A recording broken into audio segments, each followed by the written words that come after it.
en imitant des systèmes qui se trouvent dans la nature et qui sont très performants, on peut arriver à produire des choses qui soient complètement, non seulement intégrées par la forme, par le concept, mais par la manière dont ils ont été produits. C'est possible.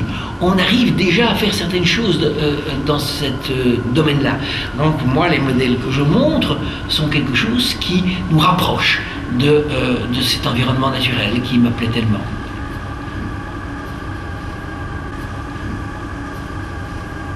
Et son rôle est fondamental parce qu'il permet un déplacement collectif en utilisant bien moins d'énergie que la voiture individuelle, qui est une aberration.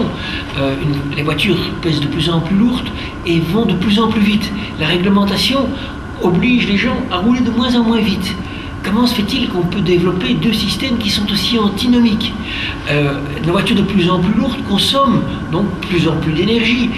Une voiture, c'est en moyenne 1,5 tonnes pour transporter en moyenne 150 kg de passagers. Donc seulement 10% de son énergie est utilisée à déplacer les gens qui sont dedans ou les marchandises. C'est absurde. Si on sait qu'un moteur à explosion a un rendement de 10%, on chute à moins de 1%. Et pour ça, on pollue la planète, on dépense toute l'énergie qui nous est offerte en moins de 200 ans. On peut faire beaucoup mieux. Et le tram est une solution qui est bien meilleure. Et le tram est encore beaucoup trop lourd, à mon avis.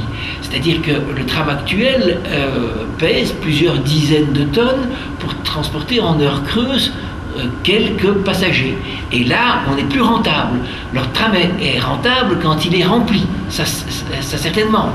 Mais même là, en travaillant avec des plus petits modules, on peut être plus léger. Le tram est très lourd parce qu'on a décidé de mettre un très grand nombre de gens dans un espace qui est un convoi qui est réuni sur une seule plateforme. Des moments où on a des plus petits modules, on peut être beaucoup plus léger. Justement, le tram modulaire part de ce constat. Si nous voulons gagner de l'énergie, il faut d'abord gagner du poids. Que le poids, c'est la clé de tout. Plus on est léger, moins il faut que le moteur soit puissant et consomme de l'énergie pour le déplacer d'un point à l'autre. Donc en ayant des plus petits modules, automatiquement la plateforme qui les porte peut être bien plus légère. Si chaque module a son moteur qui est incorporé, chacun des modules qui sont mis en circulation ne circule que s'il y a des passagers dedans. Donc on a une efficience énergétique qui est bien plus grande. Alors évidemment, ces petits modules n'ont pas chacun un conducteur, ce serait une dépense d'énergie humaine qui serait trop importante.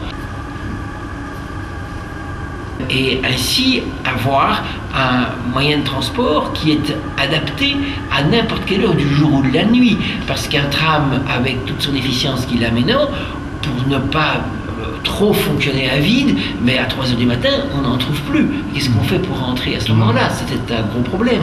Avec des modules automatiques, on les appelle, il y a un petit module qui vient vous chercher, qui est très léger, et qui file à destination, qui peut s'arrêter là où on le veut. Donc tout ça permet une souplesse que l'on n'a pas dans un système comme celui que nous connaissons actuellement.